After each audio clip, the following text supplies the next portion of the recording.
Ilikopo ni asubuhi tumefika hospitali, ilikopo tarehe 24. Tulipofika pale hospitali, mimi nikafika pale hospitali nikakaa, mume wangu ndo akaanza kufanya hizo process za kuonana na daktari. Tulipoonana na daktari, tukamkuta daktari mwingine wa kike yupo mle ndani. Tulipomkuta yule daktari tukaongea naye, yule daktari akaniambia kwamba lala hapo ni kuangalia. Nikalala kweli pale kitandani, akapo na daktari yule wa kike yumo na mume wangu na yeye mwenyewe Dr. Juma. Nilipokuwa nimelala pale, akanibinya tumbo, akaniambia shuka. Nilivyoshuka akatuelekeza kwa daktari mmoja hivi, akasema kwamba kuna daktari hapa ultrasound haipo, ila kuna daktari mwingine ambaye anayo hiyo ultrasound. Akawa ametuelekeza kwa daktari Lichi. Tukawa tumefika kwa daktari Lichi. Huyo daktari Lichi akawa amefanyaje, ametupima ultrasound, akatuuliza majibu, alisema nimrudishie, tukasema ndio. Akatupa ile majibu, tukawa tumemrudishia Dr. Juma. Tulipomrudishia Dr. Juma tukamkuta yupo na wagonjwa wengine. Kawapeleka chumba cha upasuaji. Alivyokuwa ametupa yale na nilia, tumempa ile majibu, akaniambia nisubirini hapo. Kweli tukamsubiri. Alipomalizana na yule mlanilia mtu wa kumpasua kule kule chumba cha upasuaji, akaniita mimi. Alivyoniita mimi nikiwa peke yangu, mume wangu yeye akabaki pale pale ambapo alikuwa ametuambia tumsubiri. Nilipokuwa nimeenda mle, akaniambia kwamba wewe una uchafu mwingi, kwa hiyo kuna dawa ambayo nitakuwa nikupatie ili kusaidie. Alivyokuwa akaniambia sasa, akaniambia lala hapo chini ili nikupatie dawa, vue nguo nikupatie dawa. Kweli nikavua mimi nguo, akaniambia nifanyaje, amenipatia dawa. Ameniambia lala hapo chini, nikawa nimelala.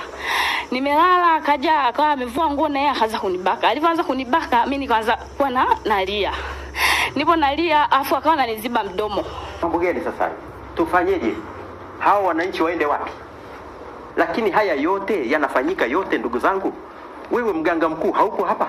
Hebu usimame. Ni kijana wala sio mzee, una shida gani? Haya yote huwa unajui wewe. Haya ukaunda kamati, hili limekuja kwako. Ukaunda kamati nzuri tu ya wataalamu ambao sisi tunaamini sote hapa, sio kamati ya kitaalamu. Ulikuwa na la kwako ambalo ulikuwa unataka kulificha.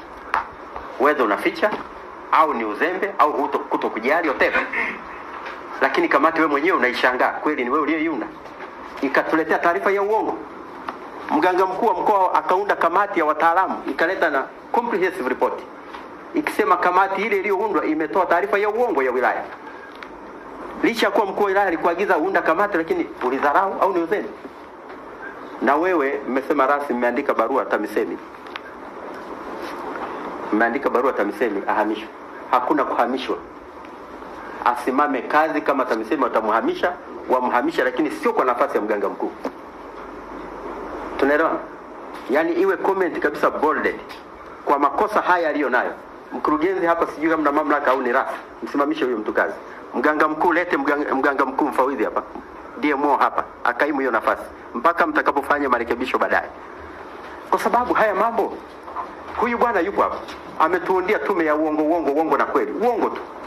Ameletewa ripoti akakubaliana nayo. Mganga mkuu analeta ripoti chini ya rasi tofauti, inasema ile kamati hakuna ilichofanya, lakini hakuna mtaalamu alimweka.